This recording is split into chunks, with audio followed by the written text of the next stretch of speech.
Welcome to the Empire State of Mind. On this episode, we're talking to the newest member of the IEB team. You don't want to miss it.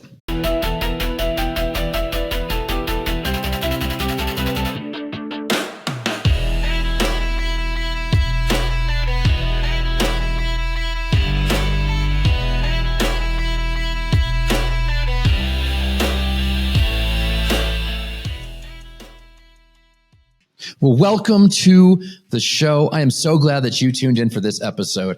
On today's episode, we have the newest member of the IEB team. He's not only the newest, I think he's the best looking. We have Chris Cochran on. How you doing, my man? I am doing great. Thanks for having me, Matt. I'm super stoked and excited about this one. We've been trying to hook up for a while, and I think we finally made it, and I'm excited to talk to you, brother. Yeah, me too. I've heard so many great things about you, and we finally got a chance to sit down and talk. And man, I'll start with this. I know you're kind of new to the IEB team. Do you have a background in home inspection business, or where are you coming from? I do actually. Yeah. So, not to do my entire background because we'd be here for a while, but, I basically retired from the Navy in 2015. I was an Intel officer for 22 years, or Intel person, and became an officer and retired, and then got out and was one of those veterans that was like, what am I going to do now? Knew I wanted to work with my hands, became a handyman for a little bit. And then the guy that used me, the broker that used me for handyman, said, hey, Chris, my inspector's retiring. I think you'd be great at it. So, went and got my license. This was in Arkansas, and started a home inspection business in late 16. And so, been doing that ever since. I ended up during COVID building a home inspection business rapidly, as I think a lot of people did when it was gangbusters busy in 2021, 22.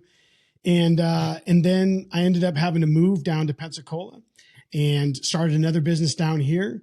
I ended up ultimately having to shut down the multi-inspector company in Arkansas, but then I grew my own solo business here in Florida, and basically applied a lot of the principles that I had learned in IEB when I was a member during the COVID time period, and built another successful home inspection business. And so that's kind of my experience with the home inspection world, and I still am an active home inspector right now. So.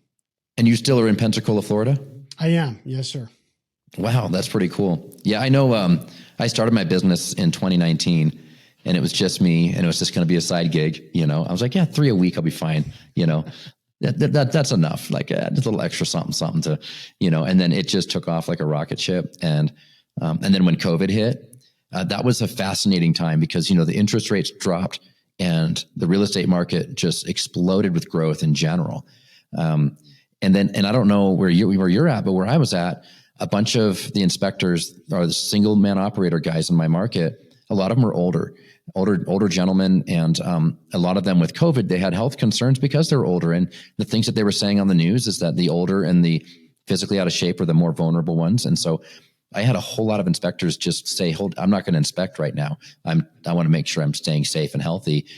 And so it just overnight was a massive shortage of inspectors in my market, on top of the rapid growth of the real estate boom that happened then.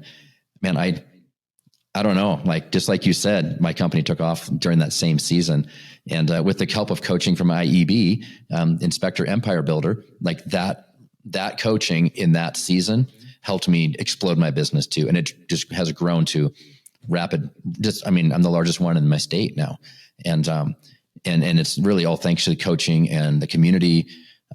Obviously I had to work hard and apply everything that they tell you to do, but I wouldn't have known what to do. They just shaved so much time off of my growth trajectory and chart by helping me.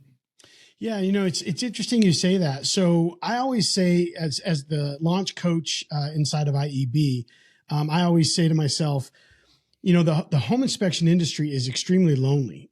There's still a lot, even though the multi-inspector firms kind of grew, especially during the COVID time, because there was so much business. There's still, most inspectors are solo guys chucking a truck, and I there's a special place in my heart because that's how I started and that's how I ended up. So I started as a solo guy, built that multi-inspector, then ended up as a solo guy again. And that's where I'm staying. I've just decided I'm not going to go multi again. And I'm okay with that. Why is that the decision? Like, why? This is such an important topic. Like, people who are solo look at in multi guys and think, oh, I wish I could do that, or wow, that looks like a really good place to go. So you started solo as I did, grew to multi as I did. You moved, you started over, and you're intentionally deciding to stay solo. Talk to me about that decision and why, as a guy who's done solo to multi and you want to stay solo, why? So running a business, running a multi-inspector business is a whole nother world. Like, people don't even understand how much more complex that is, because now it's not just about feeding yourself. It's about feeding other families. And yes. And if you don't make that transition, and that was so crucial about IEB, if you do not make that transition in your head that I am now going to have to move into a leadership role and become a leader of my company versus being my company, if you don't make that transition, you are going to struggle mightily to build a multi-inspector company. And so my decision is I was not in the headspace to do that again. So I wanted to stay a solo. However, what I quickly found is that the business concepts that I had learned as a solo, moving into the multi and then back to the solo, those business concepts didn't change. Yes, the hiring and firing and the multi concepts were not a part of my wheelhouse again. However, the business side, the money, the finances, the operations, the service, the growth, all those things are still there. It's just, instead of taking the hat off and putting them on to 3 separate entities, I then had to put that hat back on, and now I'm all 3 divisions. So that was kind of my decision, that I was going to remain in there. But the concepts that I learned of business were the important aspects that helped me as a solopreneur be more efficient, more effective. Optimizing my systems, as I like to say in my course all the time, or not my course, but my coaching calls. That's the important part.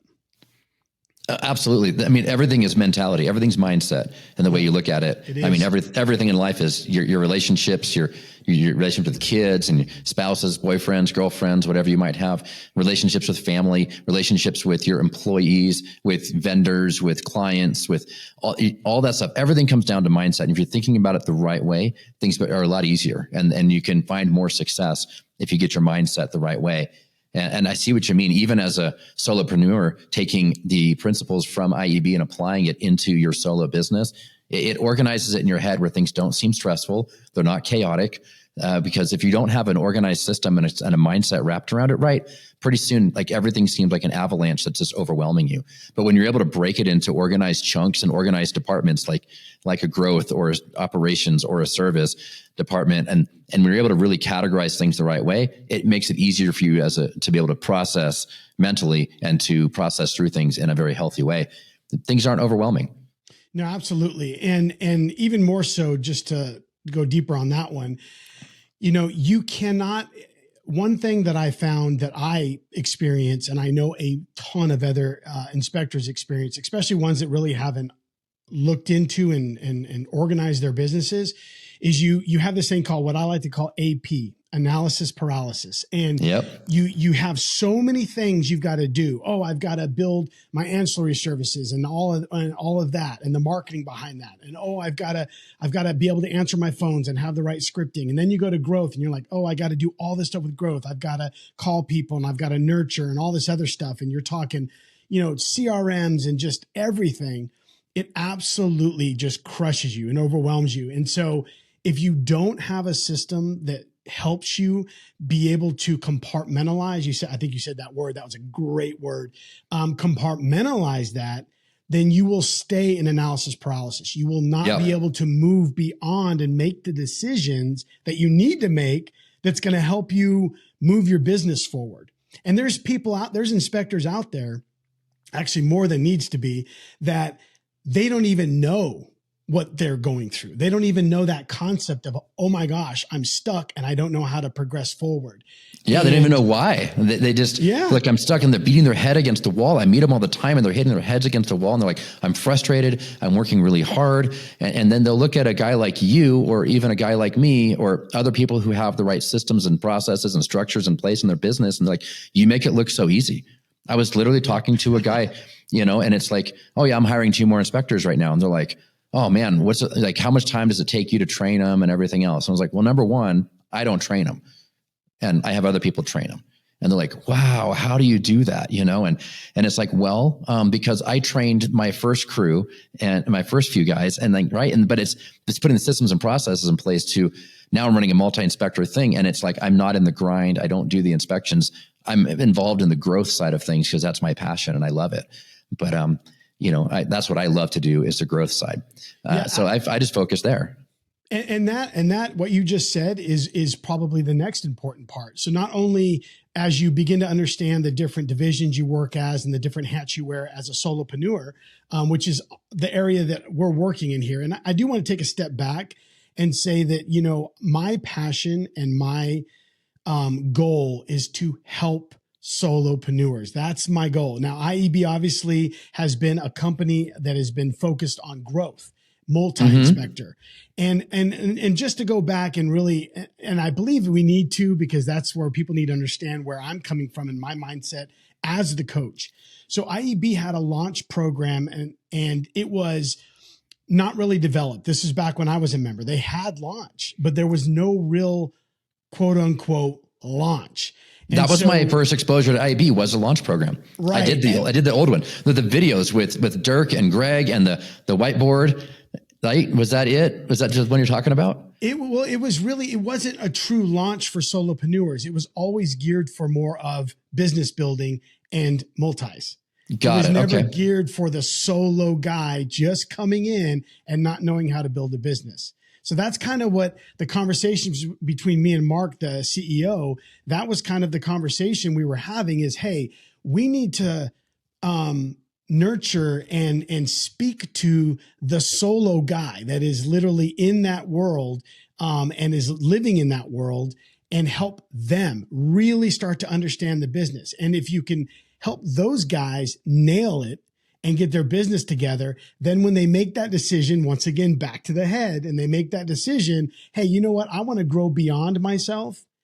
It's all the blueprint and the foundation is solid. It's a concrete foundation. Right. And now they're not trying to build a multi-inspector company if they decide to go that route, when they don't have a VoIP and they don't understand the basic business email and the basic systems you need to operate as a company. Yep. And so that was kind of the whole point of, let's build out and develop this launch program to be a true solopreneur that not only helps current solopreneurs organize their business and get in that mentality, but the new guys coming in that have no idea that you're in a business now. You cannot just go throw some tools in your truck and go down the road and inspect and expect to be around in a year or two. Correct. The failure rate is massive. And so in the first year, it is. So my dream, and why me and Mark kind of came together, was to build a product and system that would help those guys. And it was funny because we kind of dusted off when we were naming it. We're like, what should we do with this? We dusted off launch and said, let's bring back the launch because we already had it in IEB. Yep. And let's make it a true program again. That's what we did. That's what launch is. And it is 100% focused on solopreneurs building a business. So we didn't really go over that. And I think as my first out of the podcast, introduction, that's kind of where we're at. No, I love it. I'm glad we're talking about this. And so I have questions, right? So it's been a while since I've been in that position personally. So if you have a guy who is, maybe when somebody's listening right now and they're a single man operator, they have enough business to kind of like keep the lights on, but they're finding themselves in frustrating places, and they're like, what am I going to do here? Just like right off the top, what are the things that they should be looking at as a solopreneur getting started Like, I mean, from your perspective, what are the first things they should be looking at, making sure they get the things set right?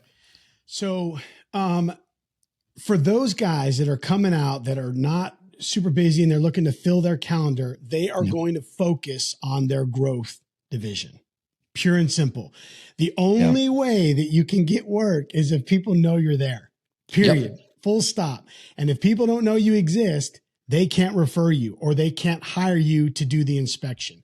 So I always tell the newer people, yes, we need to get some software, and yes, we need to make sure we have insurance and all that, non-fun, busy business stuff. Right. But you need to get work coming in. And so growth has to be your focus. And that's a little different than what I would tell an inspection company, a solo guy that's been around for a while that is getting crushed with inspections and they need more time freedom and so forth and so on. They would be looking more at their inspection flow, their software and all that stuff. So there really is two different paths and two different kind of solopreneurs. Yes, there's a middle ground there, but really we're focusing on the guy who needs his systems optimized to better control. And specifically to the question you just asked is the newer guy, man, it is all about growth.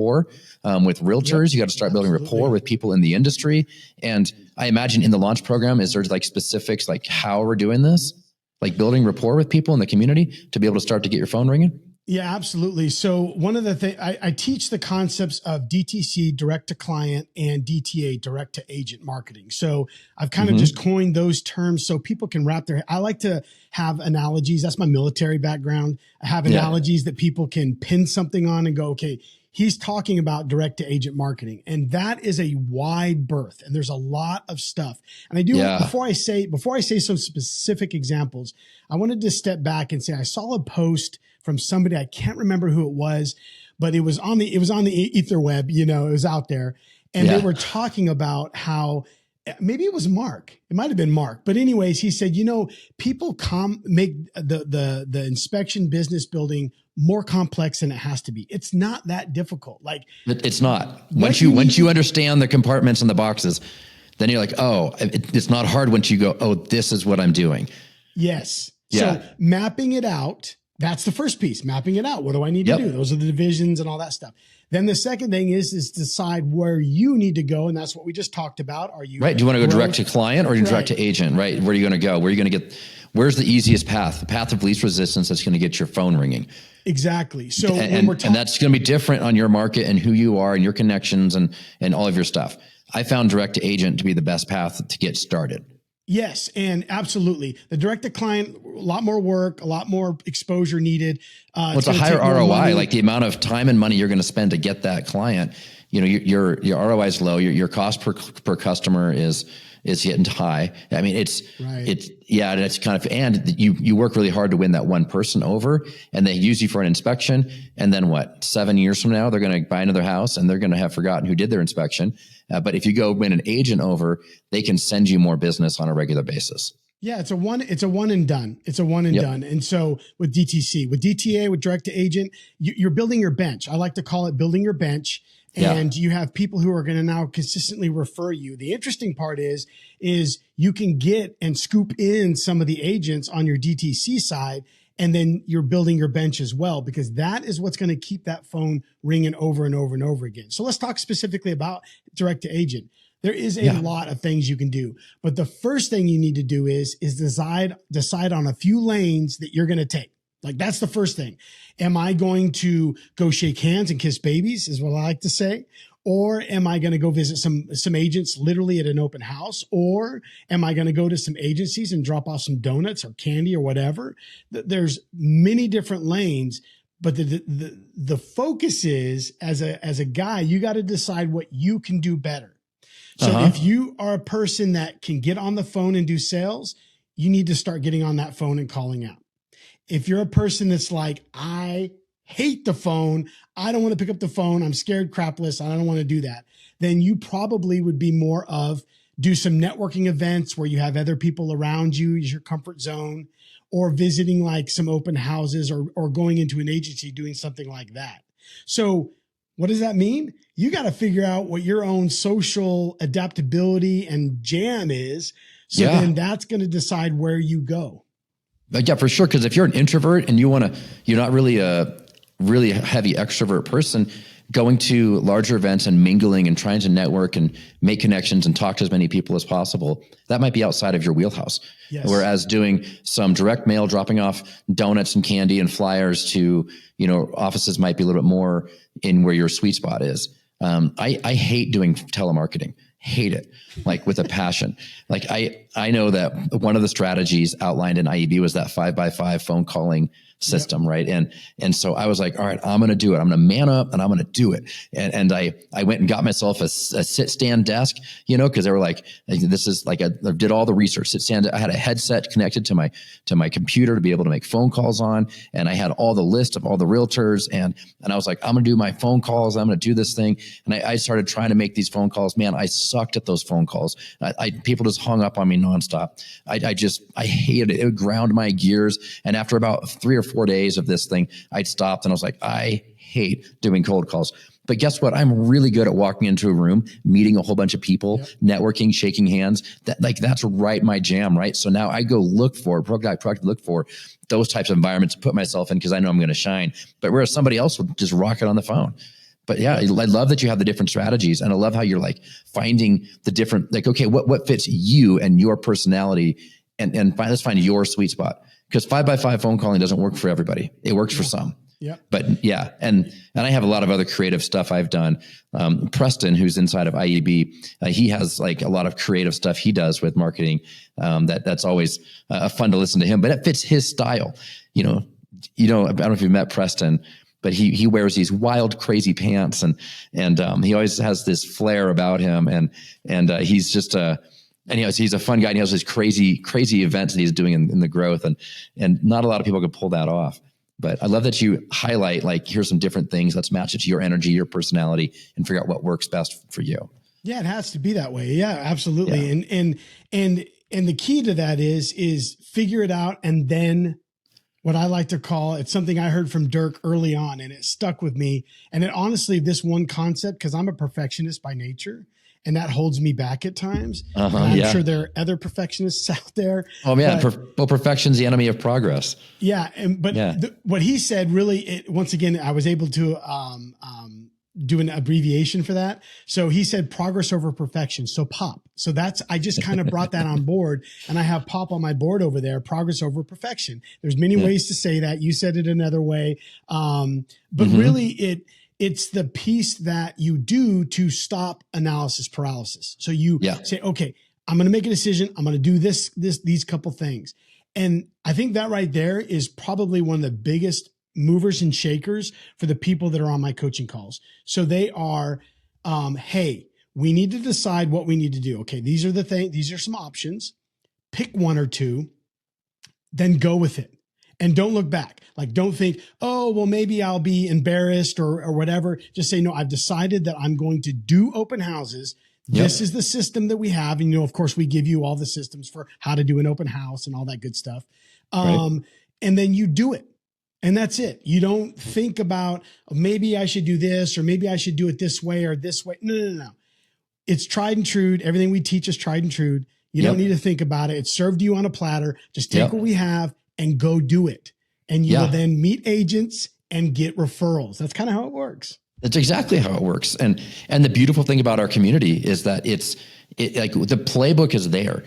We have literally hundreds and hundreds of inspection companies that have been in this molding, shaping, changing. We've been applying and developing this program all the way through. And now it's like, hey, the playbook is written, just go run the play. Like we're going to give you the plays exactly. Oh, you're best suited for an open house versus a telemarketing. Okay, you're going to do open houses, and like here's your route. Here's how you're going to run this. Here's how it's going to go. And if you get that focus, and you're like, this is what I'm going to do, it takes away all the distractions, all the fog, all the well, what am I going to do now? And all the overwhelm that happens when you feel like you're just drinking from a fire hose. It's like, you found your spot, and you're going to do that. And once you execute, just execute, and try it for a while. It didn't work the first time? No problem.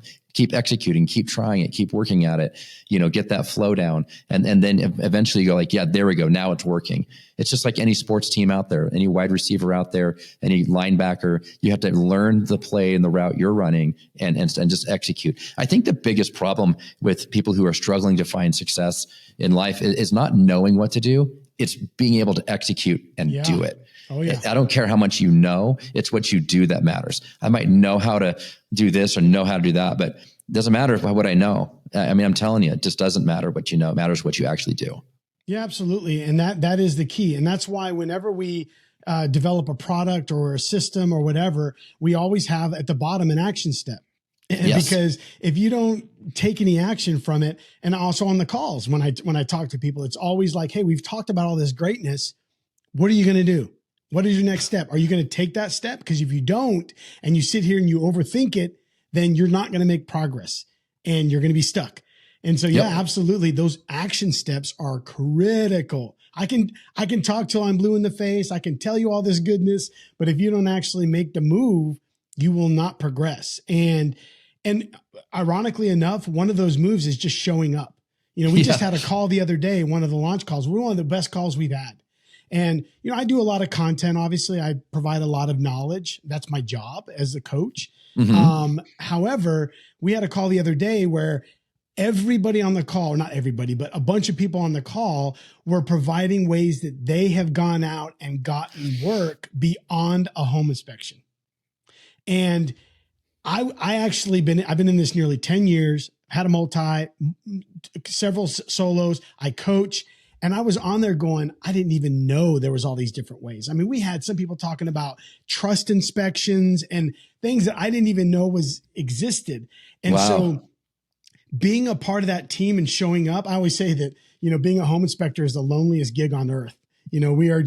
We're there alone. I mean, I know there's some markets out there where the whole family shows up and both realtors are there and it's like an event. But I've never been in one of those markets. Apparently they exist, but I am alone 9 times out of 10. And an agent may show up for a little bit, maybe, but I'm alone. And so being able to go into a group of like-minded people, and on our last call, we had 5 women on that call. And I was like, hello. And they're actually in the field doing inspections. Anymore. Do what? They're women doing the inspections. Yes. I love that. Yeah. I have one female inspector on our team, and I love that. I do think this has been like a primarily male dominated space, but I love that there are women getting involved with this. I think they'd be really good at it. They have a good aptitude. Most women have an eye for detail, and they're good at communicating with people. I mean, it's a dirty job. So as long as they can get comfortable with the dirty side of it, I think women would really thrive in this field. Yeah, absolutely. I mean, I think it'll always be an 80-20 rule, honestly, because I know that the women in my circle aren't going to climb up on roofs, but there is a chunk of women out there that are like, I don't care. I'm getting on that roof and I'm getting in the attic, and they just don't care. And, there's been a couple, social media women out there that have posted a lot of videos, and they just crush it. Yeah, they do. I love to see it. And so I absolutely There's one out on the East Coast. I don't remember her name now. And she was also fairly attractive too, because, and so she had a great internet personality. Yeah. I don't remember her name now, but I follow her. I don't think I've seen a post from her in a while, but her social media was huge. Because here she is, kind of a girly girl out there climbing on roofs, getting in attics, and getting dirty, doing the dirty job stuff. And it's just, you don't typically see that. And it was really inspiring, actually, to be able to see females getting into our industry and doing a good job. I mean, I think it's just the dirty side of it that sometimes they have to overcome. Yeah, absolutely. It's not that dirty. well, I mean, I don't know if you're running a sewer scope. Yeah. You're like handling raw sewage. Like that's pretty gross actually. Now that I think about it. Yeah. And if you're in the Midwest and you're crawling in crawl spaces, I mean, you're going to be cozying up next to brown recluses and some snakes. And I've had two very angry raccoons hissing back at me, and I'm like, okay, buddy, I'm out of here. I'll see you. Yeah, exactly. This is your domain. I got you. Yep. Yeah. I didn't mess with no raccoon today. That's right. I was in one crawl space that was really, really, really tight. And technically I didn't have to go in because it was, the standards of practice, but I'm an overachiever. And so I'm in this crawl space, and so much so that like my head won't fit in vertically between the beam and the dirt. I had to like turn my head sideways. It was like a belly space, I'm sliding through, and I like dip my head like under this beam. I'm sliding through, and I as soon as I get my head through, about 3 feet to my right, there's this feral cat in there, and he's like, and I was like, oh God, no, I don't need to die today. And I remember backing out of this thing. It's like, this is your house. I'm out. And I backed out of that thing so fast. I got out so quick. You're in Florida. Do you guys have like water moccasins and stuff, like alligators? Do you have to deal with that kind of stuff? Yeah, we definitely have some snakes down here. I mean, we've got. Have you run into an alligator on a home inspection? I have not. Not yet. And thank God for that. I know, right? I'd be terrified. Yeah. Like we have black widows and scorpions and rattlesnakes. And I'm like, yeah, that's manageable. But an alligator? No freaking way. Peace. Yeah. So no, we there's a refund. I'm out of here. Get somebody else in here. Right, but get somebody else out here. There's a freaking alligator. I know, you got a gator in your house. So no, we have our own set of things here. I would say, like I said, water moccasins, snakes are definitely a thing down here for sure. Yeah, and some deadly ones. Yeah, there's some now. Yeah. There's also copperheads. We got copperheads down here. So okay. Yeah. We got some brutal stuff down here. But I cut my teeth in Arkansas, and it was almost all crawl spaces. So you were getting in a crawl space. And so my Midwest brothers and sisters, I feel you. I was there. I was in more crawl spaces than I know to do with. The ones we have down here in Pensacola, they're more the 1930, 20 houses that were up, but they're open. Crawl spaces are not closed. But we're mostly slab down here. So I'm thankful for that. Yeah, we're mostly slab here as well. And we're in the Southwest. So there's a lot of flat roof Southwest style homes that don't have an attic. So you'll hit a house sometimes and it's like this slab on grade and there's no attic and it's a flat roof.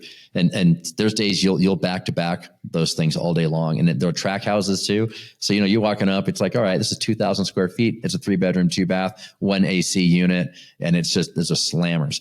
You've seen that and you walk in, you're like, I've seen this floor plan 100 times. I know exactly what I'm doing here today. Yep. And those are great, man. You just like check. Knock them down. Knock them down, man. And if you knew that's all you're going to deal with, you could, maybe instead of doing 2 a day, you could do 3 or 4 a day. But you don't know what you're getting into or what people are going to book necessarily. So that's right. Yeah. And it's crazy. That's another thing about being a home inspector is you really do never know what you're going to walk into because you never know. A fine example of that was we have a division here. We have a huge Navy Federal headquarters here that we live next to. And, they were building some townhouses next to it. And in that development, it was a D.R. Horton, which, I know a lot of people are like, oh, they're terrible and everything. I'm like, well, not necessarily because they just build a lot of houses. So there's going to be more problems.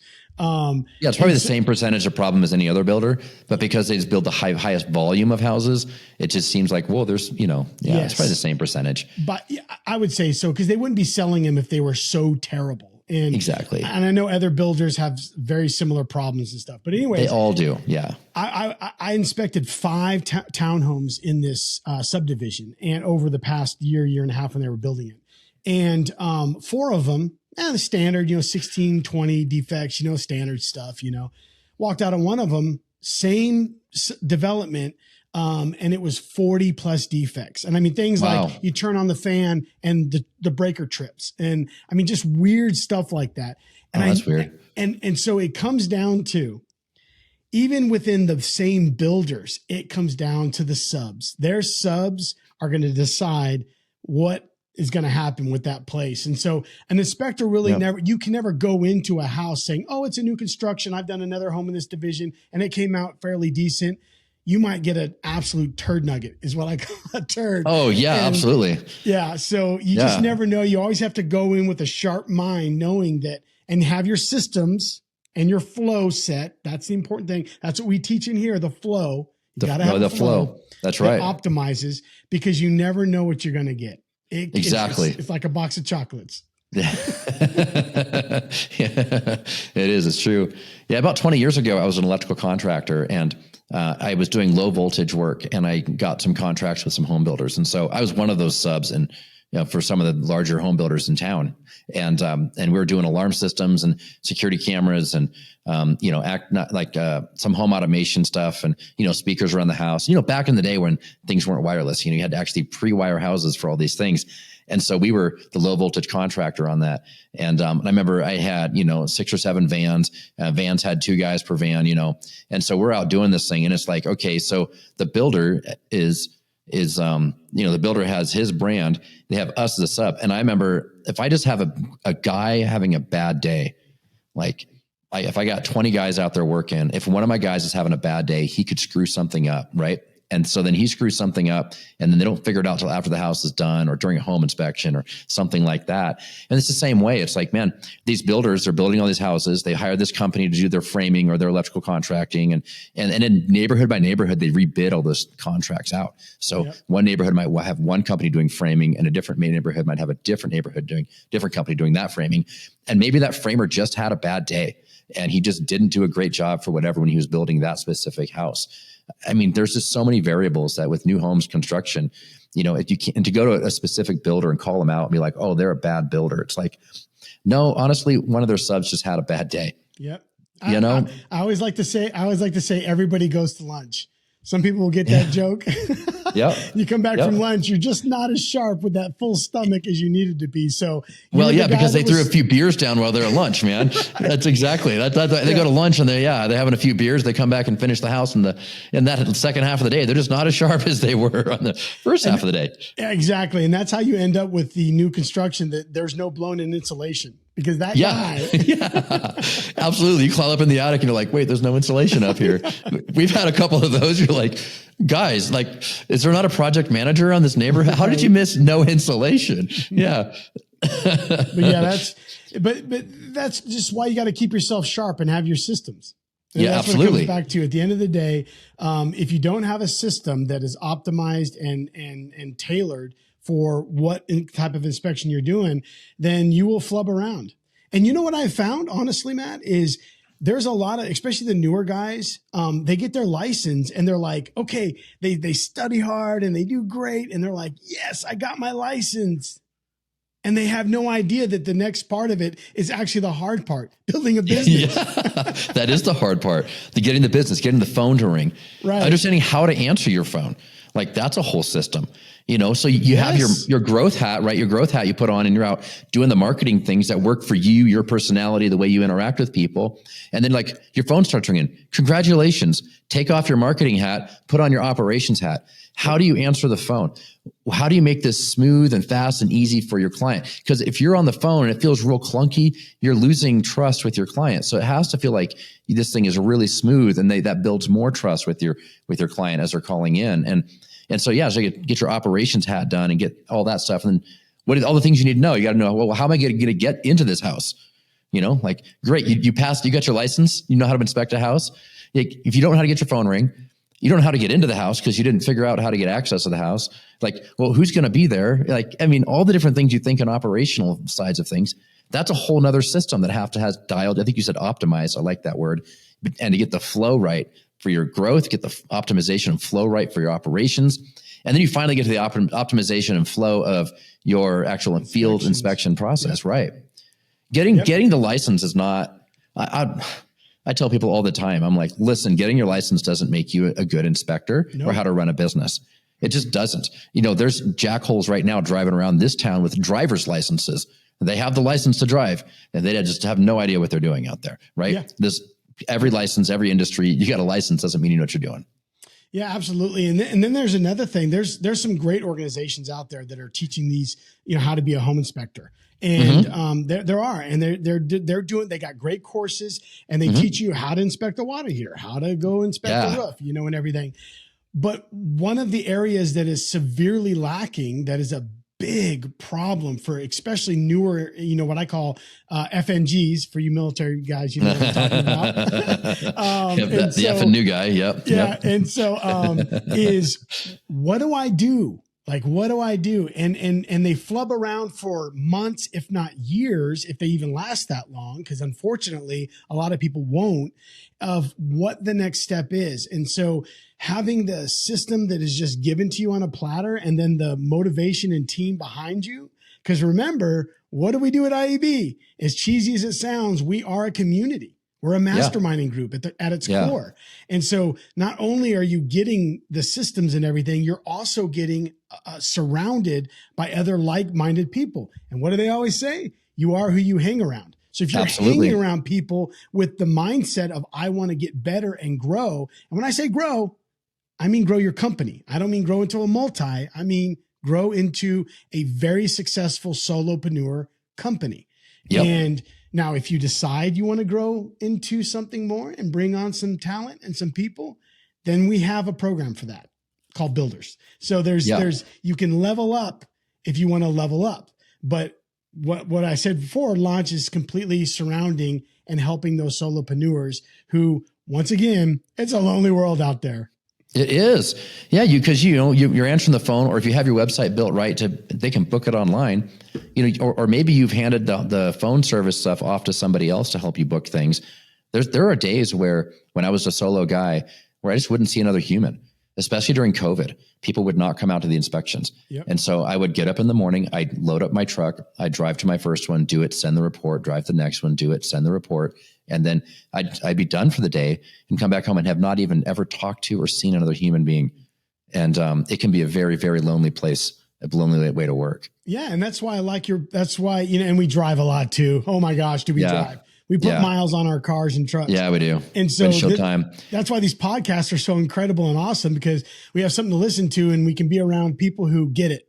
And so, that's what I love about the masterminding group. And I really try to get people, if for nothing else, if you don't want to learn, you got your systems. Hey, just having a bro or a sister that's next to you that you can kind of elbow and say, hey man, I'm struggling in this area. What do you think? And boom, they're off to the races, because we are a community and we really lean in on that. So that's what I'm proud of too, is there's just being around people who get it, get what you're doing, and can also provide another perspective on something. If you're stuck, if you're in analysis paralysis in one of your divisions and you're not sure kind of what direction to go to, and you're looking for that other little kind of take from somebody else, it's there. Like, come, share, talk, and we will work through it.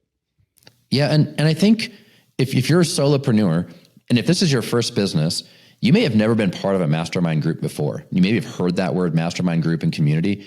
Like, let's talk about that for a quick second, because maybe they're hearing the buzzword, but not knowing what it means. And so, what it looks like is there are weekly calls that you can jump on. It's like a Zoom call with, a group of people. And, sometimes it's 5, 10, 20 people on these calls and there's a coach that's directing the conversation. And so oftentimes the coach will present a concept or an idea, or whoever's hosting that call, and it will be a specific situation or issue, and they'll kind of talk through it, and then we open it up, and then people start chiming in, and becomes a group conversation of a mastermind of all these minds coming together, discussing this exact issue and problem that we're all going to have in our business.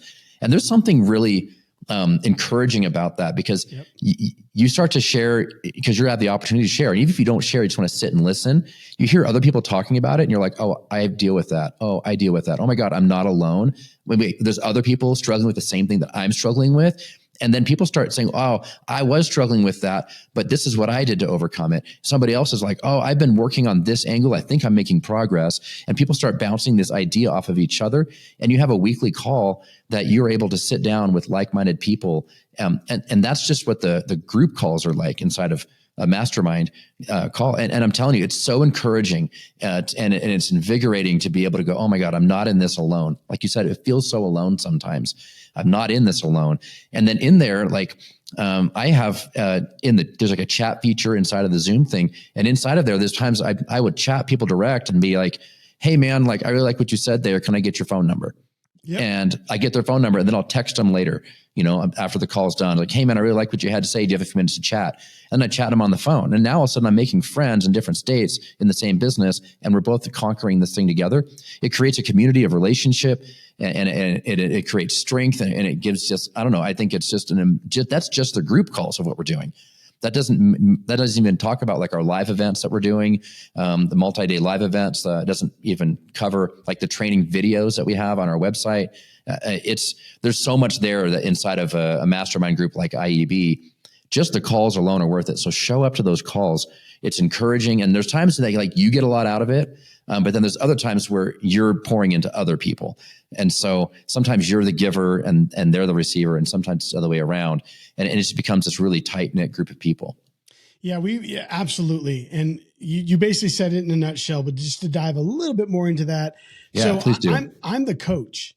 And when I come to these calls, I get stuff. So I'm teaching, but I'm also receiving and multiple things. It feels good to come and be around. I'm still not, like I said at the beginning, I'm still an active inspector. I'm still crawling on roofs in attics and 150-degree attics and sweating and dying. A little bit of my soul gets eaten. And so it's true, isn't it? Coming, when you get out and like you've lost about 3 pounds. Yeah. How do you stay so fit? Yeah. Well, I'm in a 150-degree attic 2 times a day, taking 2 saunas a day, man. So it's good to come and see other people that are in the same boat. You know that they're out there, but to be in it with these people and being able to talk about that and stuff like that is a big deal. And so not only as the coach am I coming and teaching people systems and processes and all that, but we start to just sometimes riff and share and just dive deep into pain points that companies have. And we really lean in on that on IEB. That is really what we want. And so we want people to come to these calls, not only to get content, but we also have calls that are just open. And you said 20, we're at the 30 to 40 level. I mean, we got a lot of companies coming to these calls. That's even better. Yeah. And you got a lot of different takes. And I love, let me dive into what you said earlier about connecting with other people. So everybody resonates with everybody or somebody different. Like some people like a person with a lot of energy, some people may have a lot of energy and they resonate with more of a more laid back guy or gal. And so what you said is very critical. You will resonate with some people and those connections are being made and they take it offline. And now you've got what I like to call an accountability partner. You got somebody you can lean on and you can kind of go deeper on your businesses and work together. And you got all of that just for being a part of IEB. To me, it's incredible. And we lean in on that and we promote that. We want people to establish connections beyond the coaching calls. So yeah, it's a good deal. Yeah, it really is a good deal. And coming up, and we have our annual conference, Unite, is coming up, and that's a giant event. I hope this was going to air pretty close to Unite, so it might be right before or after Unite when this actually airs. But that's our annual conference that we do, and so even if you can't make it to this year, I'd love for you to make it this year. If you can't make it to this year's one, our annual conference is incredible. It is so much fun.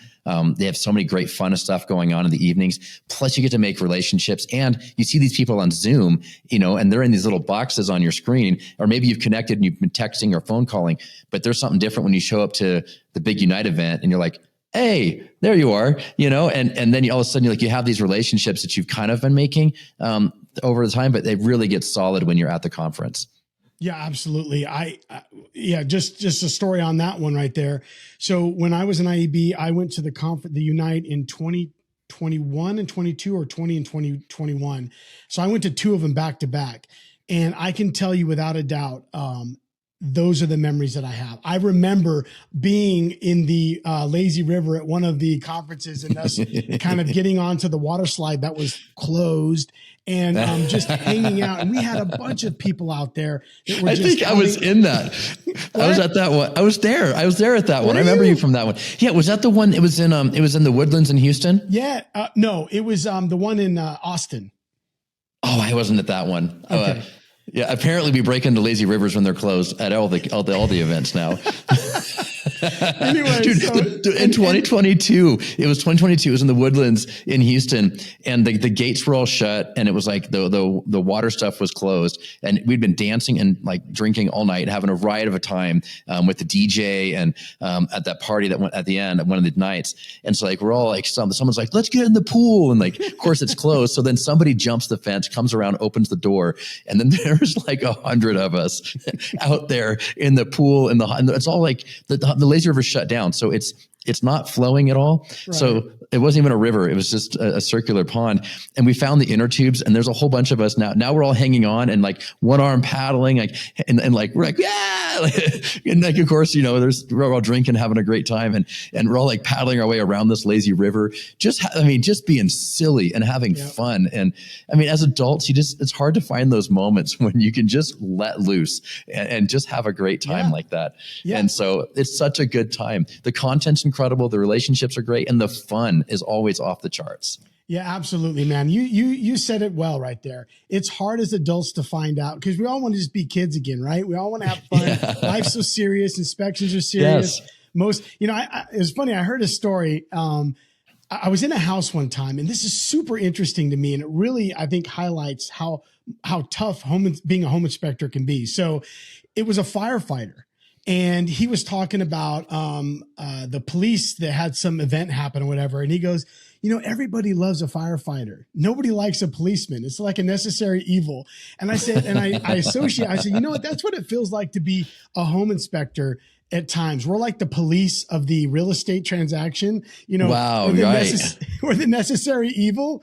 And so it's a tough world out there. So to be able to go and be around other people that all know this, okay, because we're all in the same boat together here, and to be able to just let loose and have fun, those are the memories that I take from the Unite. Yes, the content was great, and I learned things like progress over perfection and how to systematize your business and optimization and all that stuff.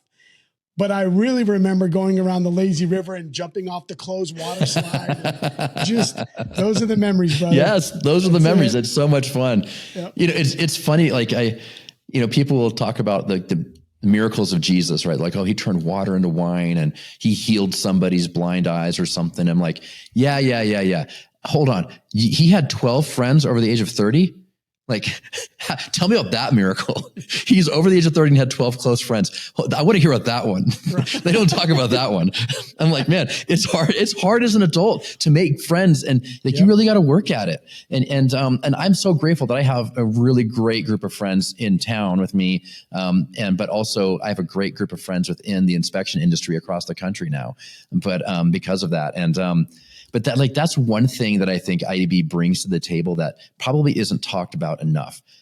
There's clubs within IEB. So there's an off-roading club. There's a overlanding club that meets up once a year, and we go four-wheeling. We did a Moab, Utah that last year. We're doing Ouray, Colorado this year. That's coming up here in June over Father's Day weekend. And so a bunch of people from IEB, we're all driving in or flying in, coming in, and we're all going to congregate in Ouray, Colorado for a few days, go four-wheeling. And if you don't have a Jeep, I don't care. Fly in to Albuquerque. I live in Albuquerque. I'll jump in my car. I'll carpool you up there. We'll rent a Jeep in Ouray and take that rental Jeep and go beat the crap out of that thing out in the mountains together, And so we, it's something that happens. There was a skydiving club for a while. There's people that are really into skydiving. I haven't seen that one around much. There's people that are avid golfers that do golf trips together. There's all kinds of clubs inside that are just social clubs.